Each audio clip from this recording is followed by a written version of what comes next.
Welcome to Sitio Bangungot, ang channel na maghahatid sa inyo ng mga kwentong kababalaghan mula sa mga totoong taong nagpapadala ng kanilang mga nakakatakot na karanasan. Mula sa mga kwentong multo, engkanto, maligno at iba pa na siguradong magpapatindig ng inyong mga balahibo. At siyempre, narito na naman ang inyong lingkod upang ihatid sa inyo ang mga kwentong ito, katulad na lamang ng karanasang ipinadala sa atin ngayon ng ating letter sender na tawagin na lang daw natin sa pangalang Yumi. Ano ang gagawin mo kung sa loob ng ilang taon ay hinahabol ka ng isang nakaraang pilit mong tinatakbuhan? Magawa mo pa kayang tapusin ang isang larong siyang naging dahilan ng napakaraming kababalaghan sa buhay mo? Huwag na nating patagalin pa ito, mga mahal naming tagapakinig. Simulan na natin ang kwento ni Yumi.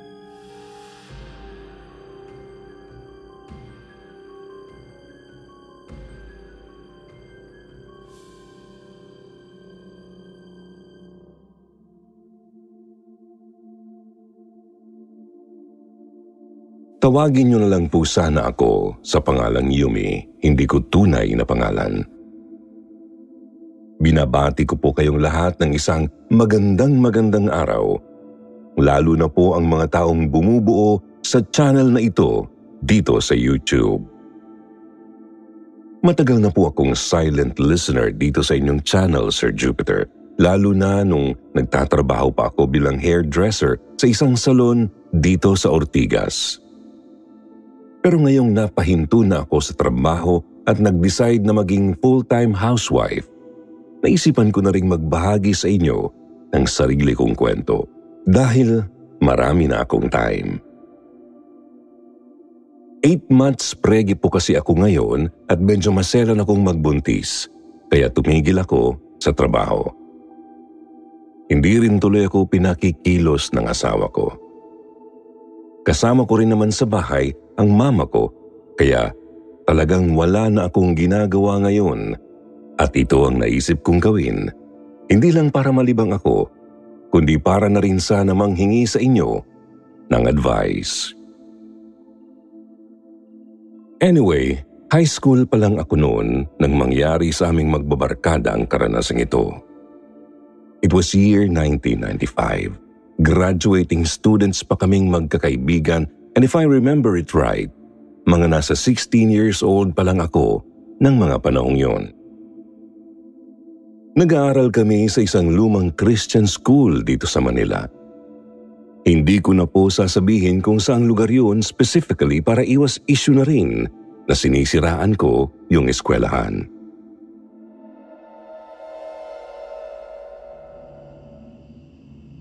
Last period na namin.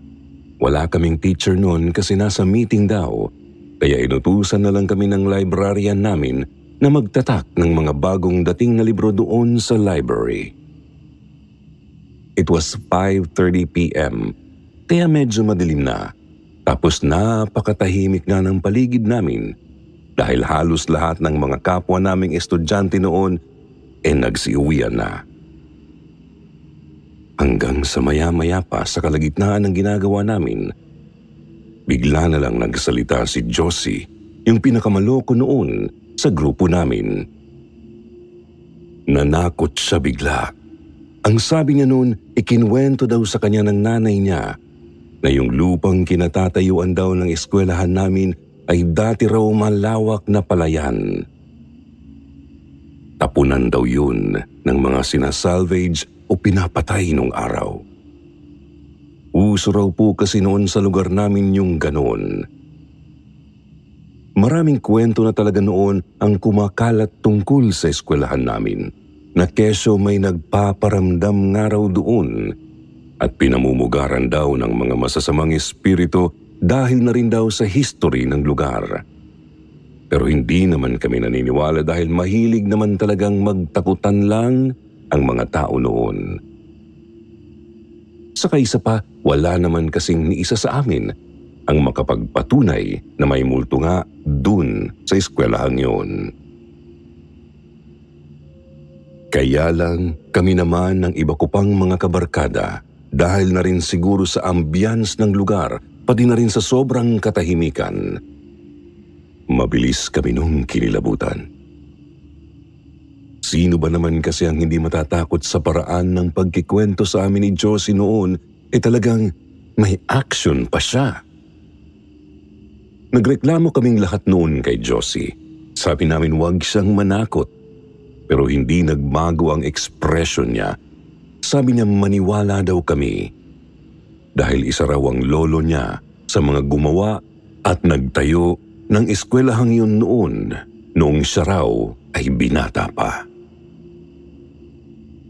Dinagdagan niya pa nga Sabi niya nung kagagawa pa lang daw ng eskwelahang yun, meron daw isang estudyanteng nagpakamatay doon mismo sa library kung nasaan kami ng mga time na yun. Buntis daw kasi yung estudyante, tapos iniwan ng boyfriend, kaya naisipan nitong magbigti na lang sa sobrang depression nito. Pero dahil daw sa ginawa nitong pagbibigti sa sarili, habang nalalagutan daw ng hininga yung babae, ay umiri daw ito ng umiri. Hanggang sa bigla raw mismong lumabas yung fetus mula sa sinapupunan niya at bumagsak daw yun sa sahig ng library. Itinago lang daw ng school yun para hindi masira ang reputasyon ng eskwelahan. Pero kumalat pa rin ang balita. Yun nga lang kahit kailan ay hindi nila inamin ang tungkol doon. No comment sila kahit hanggang sa paglipas ng maraming taon. Pero ang sabi ni Josie, kahit daw yung matatandang teacher sa school naming yun dati ay alam ang tungkol sa pangyayaring yun. Bawal lang daw talaga silang magsalita. Dahil ayon pa sa sabi-sabi, yung babae daw na nagpakamatay doon ay ayaw na pinag-uusapan siya. Yun nga kasi ang dahilan kaya siya nagpakamatay.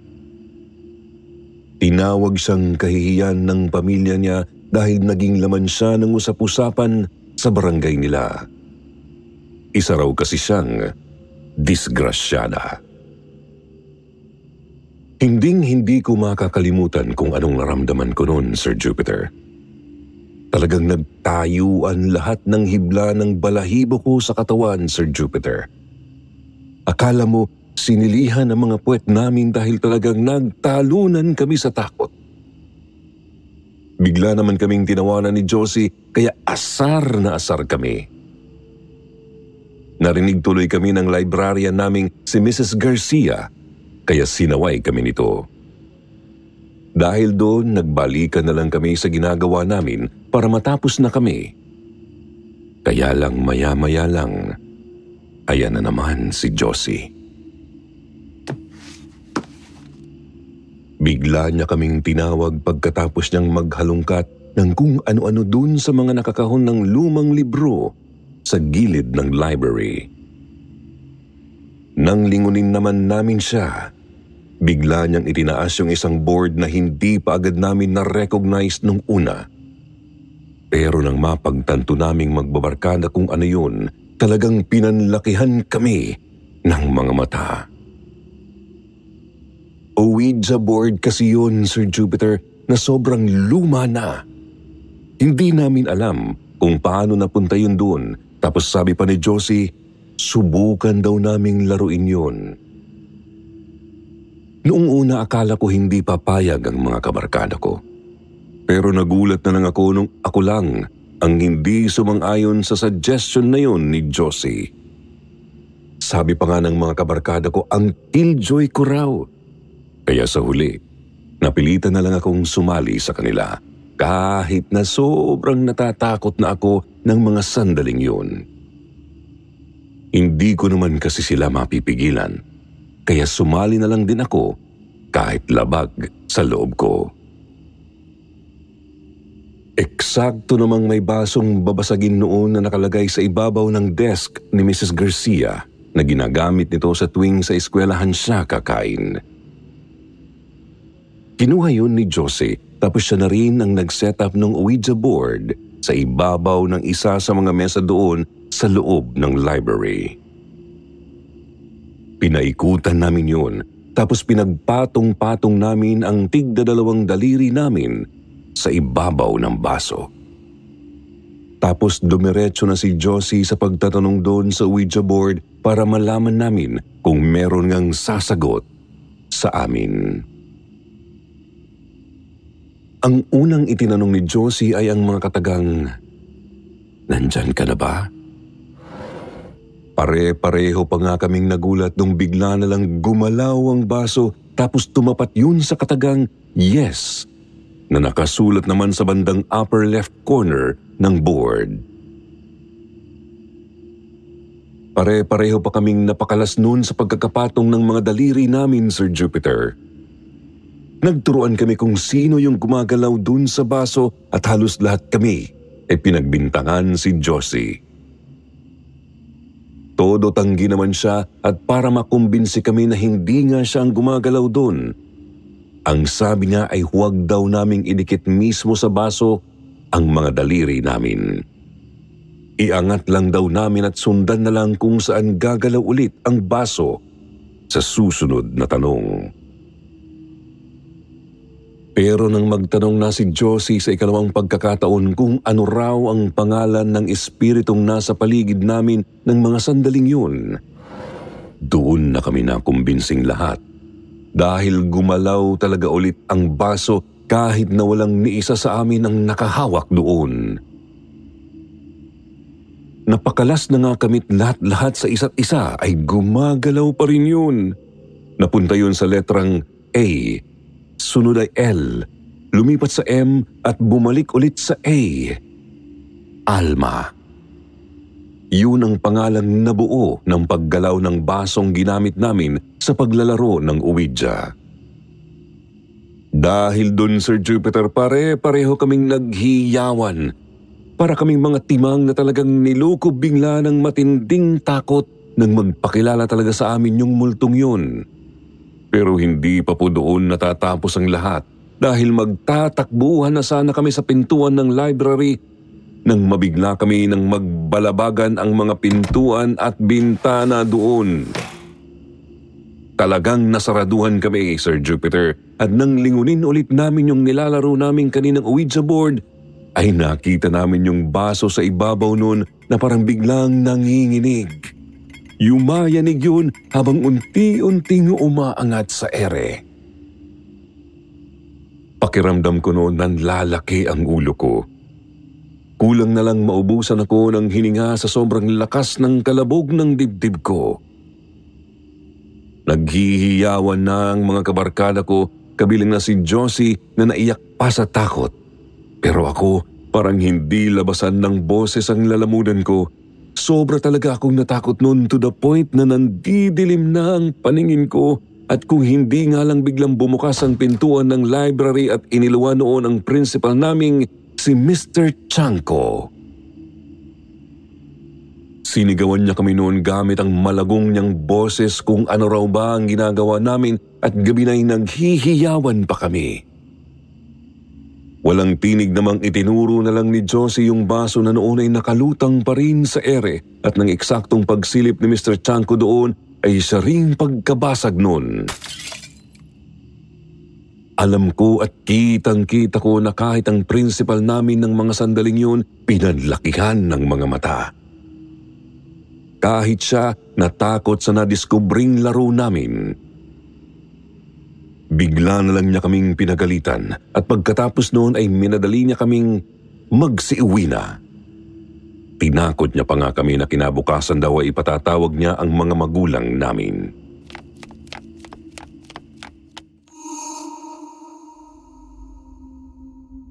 Ganun pa man, Sir Jupiter, ilang araw na makalipas ang nangyari ay hindi naman tinutuo ni Mr. Chanko ang pagpapatawag sa mga magulang namin. Akala naman naming magbabarkada noon hanggang dun na lang yung kababalaghang naranasan namin. Pero nagkamali pala kami. Eksaktong 1 linggo makalipas ang ginawa naming paglalaro ng Ouija board habang naghihintay kaming magbabarkada noon ng sasakyan pa uwi. Pagkatapos ng exam namin ay ganun na lang ang gulat namin nang sa isang iglap, Sir Jupiter, ay isang rumaragasang tricycle ang bigla na lang sumalpok doon mismo sa kinatatayuan naming magbabarkada. Nakaligtas ang 4 sa amin kabilang na ako, pero yung 2 ay napuruhan. Si Josie at ang kaibigan naming si Norita. Nadali kasi ang binti ni Norita habang si Josie naman ay napailaliman ng tricycle. Sumalpok sa unahan ng sidecar noon ang ulo niya, kaya naman ganun na lang karaming dugo ang biglang nawala sa kanya sa loob lang ng maiksing oras.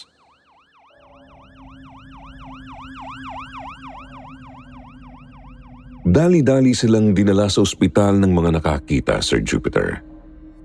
Mabuti na lang at ang eskwelahan namin noon ay katapat lang din halos ng isang ospital. Kaya agad-agad ay naisugod sila doon.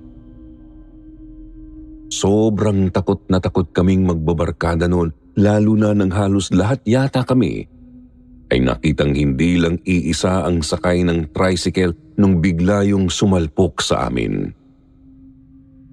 Lahat kami nakita naming may isang babaeng maitim na maitim ang balat, mula ulo hanggang paa, ang nakangisi sa loob ng sasakyang yun na bigla na lang daw nawalan ng preno, sabi ng driver. Katal na katal ako nang sunduin ako ni Mama sa ospital, Sir Jupiter. Sobrang blanko ang utak ko noon. Takot na takot ako kaya pinilit ako ni Mama noon na magsabi ng totoo. At doon na nga ako umamin sa ginawa naming magkakaibigan sa library. Halos maglupasay naman si Mama. Ang sabi niya masama raw ang ginawa namin. Dapat daw ay hindi kami gumagawa ng mga ganun kadelikadong bagay. Iyak siya ng iyak. Hindi raw namin alam kung ano ang pinasok namin. Hindi raw pwedeng hindi namin matapos yung laro dahil lalo kaming mapapahamak. Kaya binilinan niya ako na paggaling daw nina Josie at Norita, Sir Jupiter, ay kumpleto raw naming tapusin kung ano ang aming sinimulan. Pero hindi na pala namin yun magagawa pa. Makalipas lang po kasi ang 3 araw ng pagiging kritikal niya, ibinalita na lang sa amin ng mga guru namin sa eskwela na wala na si Josie. Patay na siya dahil sa tindi ng pinsalang natamo niya sa aksidenteng yun. Sobrang nanlumo kaming magbabarkada sa nangyari, Sir Jupiter, lalo na nang makita namin ang naging epekto ng paggawa ni Josie sa mga magulang niya. Galit na galit ang mga ito at halos gusto na nilang ipapatay sa kulungan yung tricycle driver na nakabundol sa kanilang anak. Dahil doon napagdesisyonan po namin na huwag na lang ipaalam kahit kanino ang paglalaro namin ng Spirit of the Glass o Ouija board na sa tingin namin ay isang pinagmulan ng nangyari sa aming aksidente.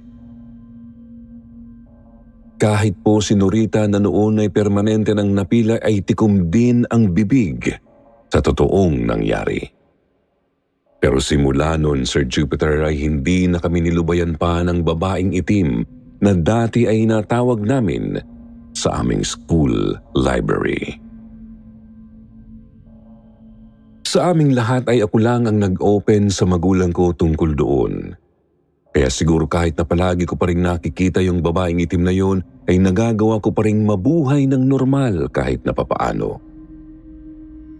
Kung saan-saan din naman kaming albularyo at mga espiritista nang hingi ng tulong noon, pero ni isa ay wala man lang nagawang tumulong sa amin. Pero ganun pa man ay nagpapasalamat pa rin ako dahil sa aming lahat ay ako lang yata ang may pinakamagaang na sitwasyon.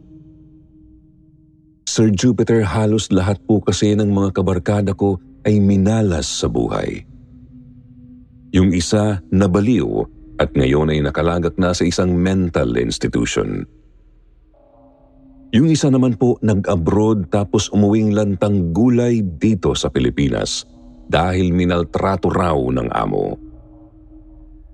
Yung isa, Sir Jupiter, nalulung sa masamang bisyo at sinurita nga po dahil na rin siguro sa sobrang frustration niya sa pagiging lumpo. Nito lamang pong nakalipas na 2 taon ay kinitil niya ang sarili niyang buhay. Nabalitaan ko na lang na wala na siya, Sir Jupiter. Naglaslas ng sarili niyang pulso doon sa kanyang kwarto. Ako lang po ang medyo maayos-ayos ang buhay sa aming lahat. Bagamat ilang beses na rin po akong nalaglagan ng anak, Sir Jupiter. Ilang beses na rin kasi akong nabuntis, kaya lang po pakiramdam ko ay meron talagang enerhiyang gumagawa ng paraan para pigilan ang pagbubuntis ko. Hanggang sa nito lamang pong nakaraang buwan ay nakumpirma ko na totoo nga ang hinala kong may kinalaman sa nangyayari sa akin, yung multo galing sa nakaraan ko.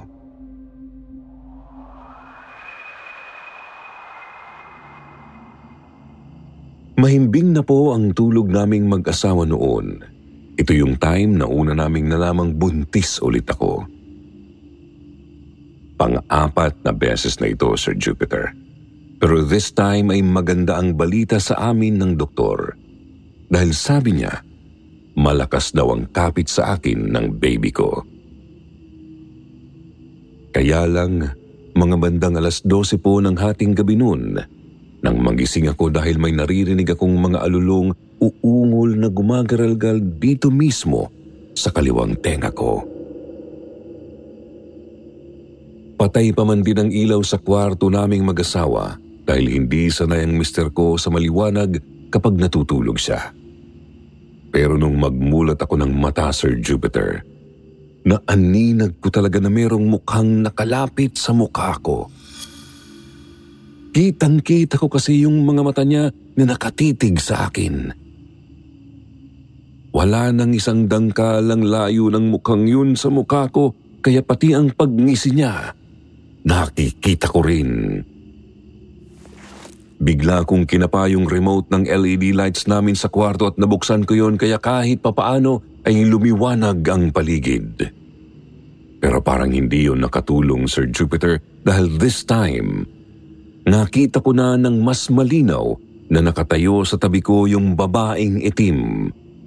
Nakahawak siya sa tiyan ko habang niningisian ako. Talagang nagsisigaw ako noon hanggang sa magising ang mister ko at hindi naman po nalingid sa kaalaman niya ang nangyari sa akin nung high school ako. At kahit siya, naniniwala sa kwento ko. Dahil mula raw po nang magsama kami bilang mag-asawa, 10 taon na ang nakakalipas, ay palagi niya nang napapanaginipan ng babaeng itim na yun. Bantay sarado na ako ng mister ko, Sir Jupiter. Natuto siyang matulog ng mababaw para kahit kaunting galaw ko lang, ay magigising na siya lalo't buntis na naman po ako. Palagi rin po kaming nagsisimba at nananalangin na sana ay lubayan na ako ng multong nagambala naming magbabarkada noon. Umaasa na lang ako sa patnubay sa akin ng Panginoon dahil alam kong hindi niya kami pababayaan ng baby ko.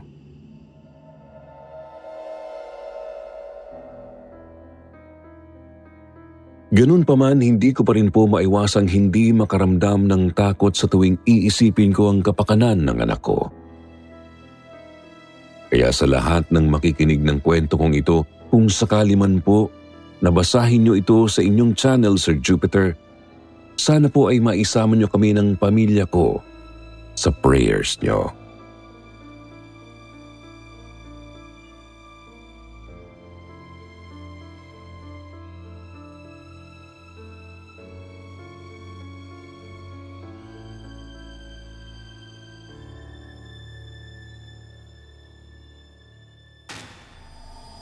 At ngayon naman, pakinggan natin ang isa pang nakakapanindig balahibong kwento na marahil ang iba sa inyo ay hindi pa naririnig.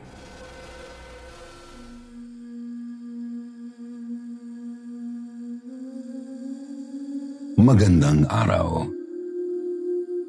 Ang kwentong ating mapapakinggan ay tungkol sa pagpapakita ng isang namayapang kamag-anak.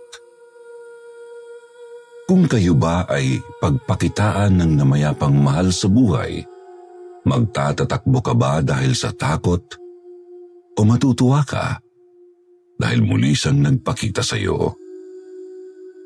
Ano nga ba ang ating mararamdaman? Yan din ang tanong ng ating letter sender na sila Kambini Baltimora nang magpakita sa kanya ang kanyang pumanaw ng lolo. Pakinggan natin ang kanyang kwento. Pulang Sofa. January 1986. Isang napakalungkot na yugto sa aking buhay. Ang buwan at taong ito. Katatapos lamang halos ng bagong taon sapagkat nakaratay sa ospital ang pinakamamahal kong lolo na si Mamay Sendo dahil sa stroke. 80 years old na siya ngunit hindi namin inaasahan sa pamilya na siya'y biglang magkakasakit dahil napakalakas pa niya kahit sa edad niyang yun. At sadyang napakaingat din sa pagkain. Subalit, dumating na nga ang hindi inaasahan at ang aming kinakatakutan. Ang pagkamatay niya. Matapos ang isang linggong pananatili sa ospital. Second year high school ako noon bago pumutok ang EDSA Revolution. Talagang napakalungkot ko noon nang matanggap ko ang balita na wala na ang aking pinakamamahal at paboritong lolo. Alam ko naman na ako din ang paborito niyang apo. Karpintero ang lolo ko at masasabi kong isa sa pinakamatino at pinakapulidong karpintero sa San Pablo City. Ang bayang aking sinilangan. Siya nga rin ang gumawa ng aming bahay dahil paborito niya ring anak, ang aking ina. Kaya naman napakalaking kawalan siya sa aming buhay. Ang masayahin at komedyante kong lolo na laging may kwento at mga ngiti sa bawat tao na makakasalubong niya. 40 days, 11:30 p.m. Sadyang isang nakakapagod na araw yun dahil sa dami ng bisita naming mga kamag-anak na dumalo sa padasal. Naawa ako kay Lola dahil hindi tumitigil ng pag-iyak sa buong durasyon ng padasal kay Lolo. Buti na lamang at nandoon sa bahay nila ang mga mas nakababatang mga pinsan ko na sadyang nagdudulot ng pagkalibang at saya kay Lola Eyang. Kahit man lang sa munting sandali, ay nalilimutan niya ang kalungkutan at pighati. Tulad ng mga nakalipas na araw ay gabing-gabi na ako natulog sa dami ng assignment sa school. Tulog na rin ang mga magulang ko at dahil nasa ibaba ang banyo at kailangan kong umihi, kailangan ko pang bumaba ng hagdan. Malamlam ang ilaw sa aming altar na nasa gitna ng hagdanan bago bumaba kung saan sa ibaba ng hagdan ay ang aming sala kung saan nandoon ang aming pulang sofa. Hindi ko maintindihan ang nararamdaman ko noon dahil biglang-bigla akong nilamig. Parang nagtatayuan ang mga balahibo ko sa aking braso. Bakit kaya? Sarado naman ang mga kurtina at bintana at walang pumapasok na hangin mula sa labas. Saan nanggaling ang lamig? Pinagsawalang bahala ko ang mga yun at tuloy-tuloy nang pumunta sa loob ng banyo para umihi. Pagkasarado ko ng pinto ng banyo, ay napalingon ako sa aming pulang sofa na naiilawan ng ilaw ng altar. May nakaupo doon. Aba, Ginoong Maria, napasok kami ng magnanakaw. Akmang sisigaw na sana ako, ngunit naaninagan ko na isang nakabarong na matanda ang nakaupo doon at naka-long sleeves ito ng puti at may suot pang sombrero. Kamukha ni Mamay Sendo? Oh my God! Ito ang suot niya noong nakaburol. Mamay Sendo, ikaw ba yan? Tanong ko. Pagkurap ko, bigla siyang nawala. Dali-dali kong binuksan ang ilaw. Wala na nga siya. Nilapitan ko ang sofa. Malamig yun. Parang may natapong tubig. Para akong papanawan ng ulirat. Ang kaluluwa ni Lolo nagpakita sa akin. Kabog na kabog ang dibdib ko. First time kong nakakita ng kaluluwa. At ito ang aking lolo. Matatakot ba ako? O matutuwa? Pero parang mas natutuwa ako dahil kahit sa kabilang buhay, naaalala niya ako at dinalaw. Kahit naman noong nabubuhay siya ay dinadalaw niya kami ni Inay ng malimit sa bahay kapag wala siyang trabaho.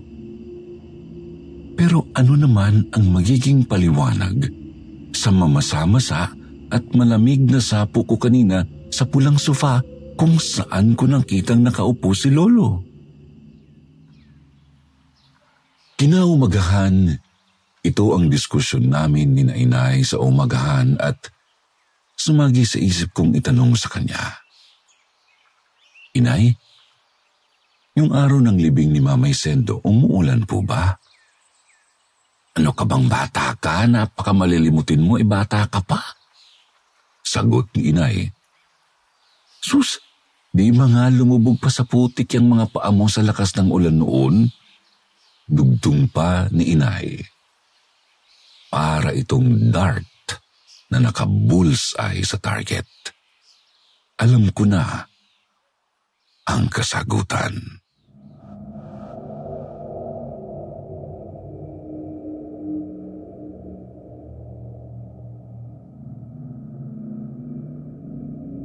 Ang susunod nating kwento ay tungkol sa paglalahad ng ating letter sender ng kanyang naramdaman ng pagpakitaan ng paa ng multo sa banyo ng National Historical Commission of the Philippines o NHCP. Iba talaga ang pakiramdam ng first time. First time multuin. Kumbaga sa lindol, may aftershock ito. Marirealize mo lang na minulto ka pala kapag nalagpasan mo na ang pangyayari. Pakinggan natin ang ikalawang kwento. Imaginary Feet. Naaalala ko noong bata pa ako na malimit akong isinasama ng nanay ko sa field trip, lalo na sa Fort Santiago sa Maynila. Ngunit hindi kami nakakadaan sa Rizal Park o Luneta dahil karaniwan sa planetarium at Harrison Plaza na ang aming itinerary.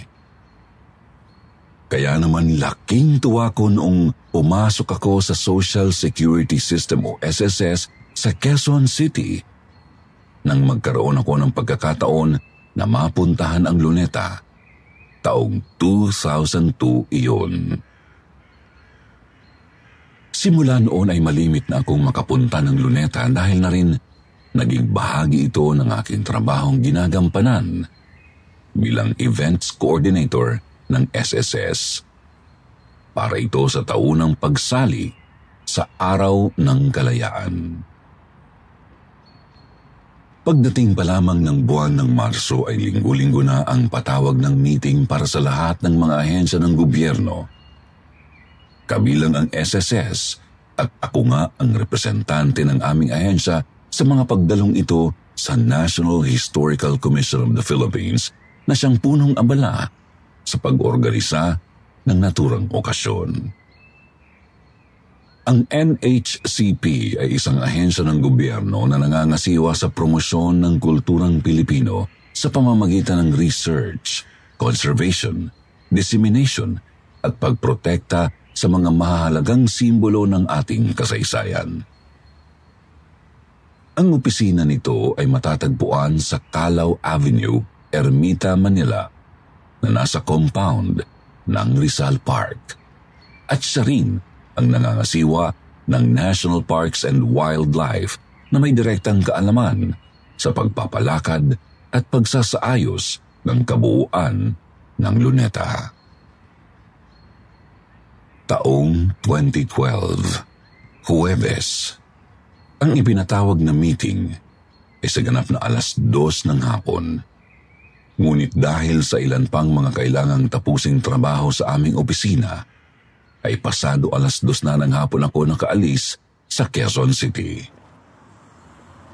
Sabi ko sa driver habang nasa biyahe kung ano kaya ang oras ng dating namin sa NHCP dahil siguradong late na ako. At sabi naman niya, mga 3:00 ng hapon na siya namang nangyari. Pagkababa pa lamang ng building, dali-dali na akong umakyat ng elevator papunta ng 3rd floor kung saan balak ko munang mag-CR dahil 3 oras ang gugugulin kong pakikinig sa meeting. Samantala, sa 4th floor naman ang lugar ng meeting kung saan may malaking auditorium at kayang i-accommodate lahat ng mga inimbitahang attendees. Napakatahimik ng CR sa 3rd floor at pagpasok ko ay nakita ko sa 3 cubicle na may paa ng babae na nakaupo sa toilet bowl. Kulay gray ang kanyang flat shoes at medyo morena na payat ang binti. Nakita ko ito habang nagtututbrush ako. Isa lang kasi ang opisina doon sa 3rd floor. Sabi ko sa sarili ko, malamang empleyado o di kaya'y attender rin sa meeting na pupuntahan ko. Late rin kaya siya? Tanong ko sa sarili. Kita ko kasi yung mga paa niya sa salamin habang nagtutoothbrush ako at nag-aayos ng aking sarili sa harap ng salamin dahil ang pinto ng CR ay may puwang sa bandang paanan kaya sino man ang nasa loob ng CR ay makikita ito. Samantala, pagmumug ko at paglingon kong muli, wala na ang mga paang nakita ko. Ngunit tuloy-tuloy ang pagfa-flash sa cubicle na yun. Doon ako nagsalita at sinabing, "Ma'am, andyan ka pa ba sa loob? Attendee ka rin ba sa meeting?" Ngunit wala akong nakuhang sagot at nagtataka kung saan nagpunta ang sinumang nakita ko. Dahil na rin sa kuryosidad ko ay itinulak ko ang pinto at biglang kinilabutan. Walang tao sa loob. Bigla ay umikot ang paningin ko at napatingin sa puno sa labas na makikita mula sa CR. Tumingin ako sa paligid. Walang ibang pinto na daraanan kung sino man yung may-ari ng mga paang nakita ko.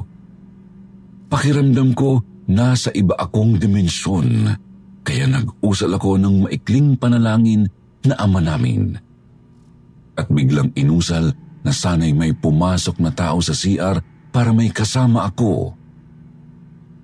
Ngunit wala talagang pumapasok na tao. Dali-dali kong hinablot sa bathroom sink ang aking bag at mga folder para umakyat sa 4th floor. Pinagpapawisan ako ng malamig. Ano ba talaga ang nakita ko? Nanaginip ba ako? Ngunit alam kong nangyari ito dahil kitang-kita ko ang mga paang iyon. Pag-upo ko sa meeting ay hindi ako makakonsentrate. Pilit pa rin iniisip ang nangyari sa CR. Buti na lamang at hindi ko kailangang magsalita sa meeting dahil blanko talaga ang aking isipan. Multo yung may-ari ng mga paang nakita ko. 5:00 na ng hapon at katatapos lang ng meeting at naghintay ako ng sundo ko sa ground floor, malapit sa NHCP Museum. Malilate ng kaunting oras ang driver ko kasi may dineliver pang mga dokumento sa SSS Manila Branch sa luma nitong building sa may likod ng SM Manila. Kaya naman umupo muna ako sa ground floor lobby ng NHCP malapit sa guard hanggang mapansin ko na ako na lang ang naiwan sa mga umattend. Kaya nagtanong ako sa security guard hinggil sa kanyang pagduduty sa building. "Kuya, may third eye ka ba?" sabi ko. Sagot niya naman sa akin ay, "Wala po, ma'am. Pero yung pinalitan ko dito meron." Tanong ko uli, saan pong floor malakas ang mga ito? Paturing ko sa mga multo. Sabi ni kuya, "Ay, ma'am, dyan po sa 3rd floor, sa CR po ng mga babae at sa 4th floor. Kaya nga po nagpalipat siya ng duty sa agency namin at baka daw mamatay na siya sa sobrang nervyos at takot." Nilamig muli ako at nagtayuan ang mga balahibo. "Ganun po ba? Kanina po kasi may nakita akong mga paa doon sa CR, pero bigla na lang nawala." Napansin ko na dumating na pala ang SSS vehicle na susundo sa akin. Mga 5:30 na ng hapon yun at tumayo na ako para sumakay ng sasakyan. Hinabol ako ni kuya at sinabi, "Ma'am, sa susunod po magdala kayo ng rosaryo para hindi kayo multuhin. Marami po sila doon sa 3rd floor." At bilang paalam sinabi ko na lamang, "Salamat kuya sa paalala. Gagawin ko yan next time na bumalik ako rito. Ingat ka din dyan sa pwesto mo." Sabay ang tanda ko ng pag-cruise ng dasal. Habang nasa biyahe, napagtanto ko na minulto nga ako sa NHCP. Ito ang katotohanan.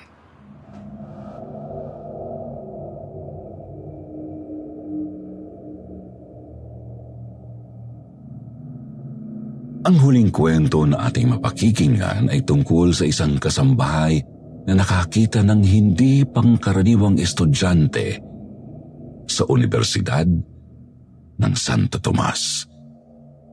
Dahil pinapansin siya nito ay naging curious siya sa taong ito hanggang sa matuklasan niyang hindi pala tao ang kanyang nakikita. Isa pala itong kaluluwang paggala-gala.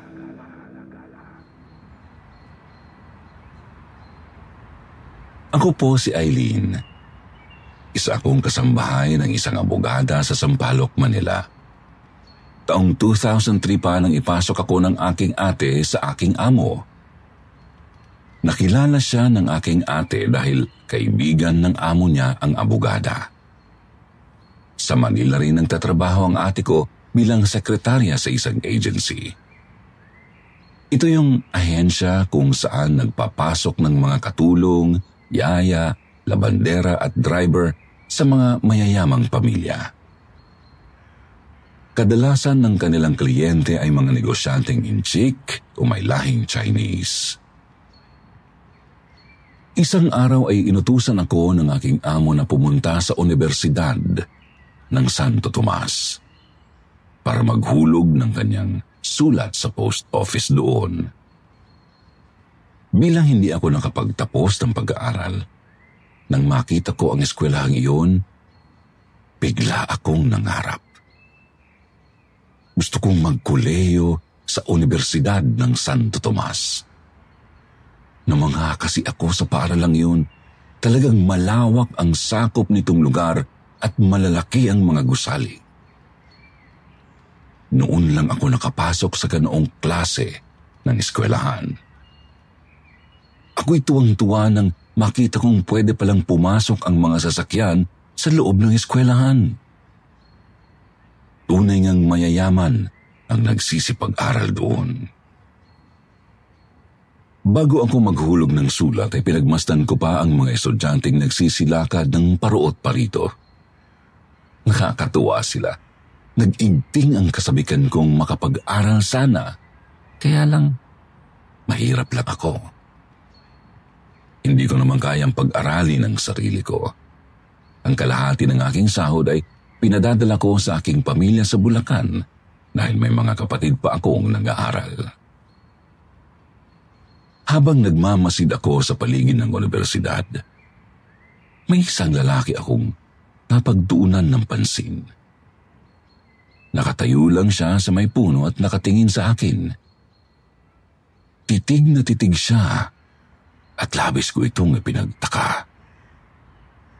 Ako ay lumingon pa sa likuran ko para tingnan kung may iba pa itong tinitingnan dahil baka hindi naman ako. Ngunit ng oras na yun ay ako lang ang nakatambay sa lugar dahil ang iba ay abalang nagsisipaglakad. Kaya nang tingnan kong muli ang lalaki, ngumiti pa ito sa akin. Nakaramdam ako ng kaba dahil sa kanyang ginawa. Hindi ko naman siya kilala, ngunit sa tingin ko isa rin siyang estudyante sa universidad dahil sa suot niyang uniforme ng eskwelahan. Upang ako ay makaiwas sa kanya, tinungo ko na lang ang post office upang maghulog ng sulat. Hindi na ako tumambay dahil naghihintay sa akin ang aking amo. Umuwi rin ako kaagad ng bahay. Subalit kahit nakauwi na, nasa isipan ko pa rin ang lalaking estudyante. Tila nakarehistro na ang kanyang hitsura sa aking isipan. Ibang-iba siya sa mga estudyanteng naroon ng sandaling iyon. Malakas ang kanyang dating at napakaganda ng kanyang ngiti. Hindi ko alam kung bakit bigla ko na lang naramdaman at naisip na sana ay muli akong utusan ng aking amo na maghulog muli ng sulat sa post office nang sa ganon ay makita kong muli ang lalaking yon. Sa loob ng 1 linggo ay halos 3 ulit akong inuutusan ng aking amo na maghulog ng sulat. Mula nang makita ko ang lalaking yon ay dama ko na ang kasabikan na paulit-ulit na pumunta sa universidad. Kahit mainit ay nagtsatsaga akong puntahan ang eskwelahan. Hindi naman malayo ang lugar na yon mula sa bahay ng aking amo kung kaya't nilalakad ko lang ang pagpunta doon. Nang sumunod na araw na aking pagpunta, pagkapasok ko pa lang sa bakuran ng universidad, ay hinanap ko na agad ang lalaki sa paligid. Habang ako ay naglalakad papunta sa post office, ang aking mata ay nakatuon sa lugar kung saan ko siya unang nakita. Nabigla ako nang makita ko ulit siyang nakatayo sa may puno. Malayo ang tanaw niya at kita ko sa kanyang mga mata ang lungkot. Hindi ko alam pero naramdaman ko ang lungkot na yon. Huminto ako sa paglakad dahil gusto kong lumingon siya sa akin. At hindi nga ako nabigo. Tiningnan niya uli ako. Ngumiti uli siya sa akin kagaya noong una. Ngunit ngayon, may pagkaway pa. Inaamin kong tinamaan ako sa kanyang ginagawa. Napapaisip ako kung ako ba talaga ang kinakawayan niya. Gwapo siya. Kaya nagtataka ako kung bakit niya ako pinapansin. Ngunit hindi naman niya ako nilalapitan. Ayaw ko namang lapitan siya dahil ayaw kong mapahiya. Matapos kong ihulog ang sulat, ay umuwi na ako. May katagalan uli nang ako ay utusan na pumunta sa post office. Kagaya ng ginagawa ko, hinagilap ko muli ang lalaking estudyante. Wala na siya sa may punong madalas niyang tambayan. Dahil sa pagtataka ko kung bakit wala doon, naghintay ako ng ilang minuto dahil iniisip ko na baka may pinuntahan lang. Habang naghihintay, naisip kong kakaiba siya dahil parang hindi siya pinapansin ng mga estudyante, kayang doon din naman siya nag-aaral. Wala rin akong nakikitang kaibigan na kasama niya. Mag-isa lang siya palagi. Panay ang tingin ko sa mga estudyanteng naglalakad dahil nagbabaka sakali akong kasabay siya ng mga yun. Hindi nga ako nagkamali. Nakita ko siyang naglalakad kasabay ng mga grupo ng estudyante. May dala siyang bag. Pero nagtataka ako dahil napapagitnaan siya ng karamihan, subalit parang hindi siya napapansin. Walang kumakausap sa kanya. Basta lang naglalakad siyang kasabay nila. Malungkot ang kanyang muka at ang tingin niya ay nakatuon sa langit. Sobra na akong nagtataka sa kanya. Sa kakatitig ko sa kanya, hindi ko alam kung unti-unting nanlalabo ang paningin ko o unti-unti siyang naglalaho. Isa na naman sa palaisipang aking hinaharap. Hanggang sa hindi ko na nga siya nakita sa karamihan ng mga estudyante. Hindi ko alam kung paano siyang nawala. Hindi naman siya umalis o lumihis ng lakad. Basta naglaho lang siya. Lumagpas pa sa akin ang mga estudyanteng kasabay niya pero hindi ko na siya nakita. Nang hagilapin ko siya sa paligid, labis akong nagtataka. Kinilabutan na ako dahil nakita ko siyang nakatayo na naman doon sa may puno. May kalayuan ito mula sa aking pwesto. Hindi ko alam kung paanong napunta siya agad doon nang hindi ko nakikitang naglakad siya paroon.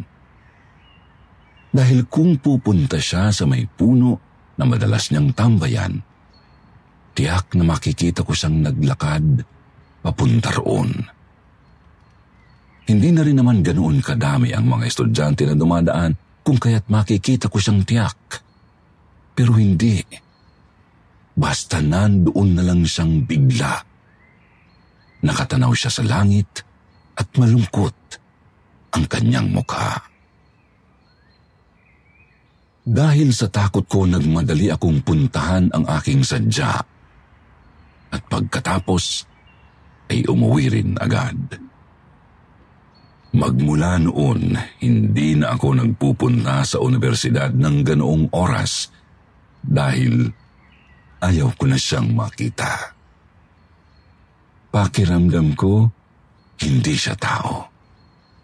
Naisip ko kasing baka multo siya dahil bakit lagi siyang nandoon? Bakit hindi nagbabago ang itsura niya maging ang kanyang suot? Bakit sa may puno siya laging nakatayo?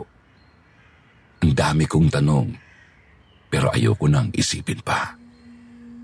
Ayaw kong baka sumama siya sa akin at hindi na ako lubayan. Hanggang dito na lamang po, maraming salamat sa inyong pakikinig.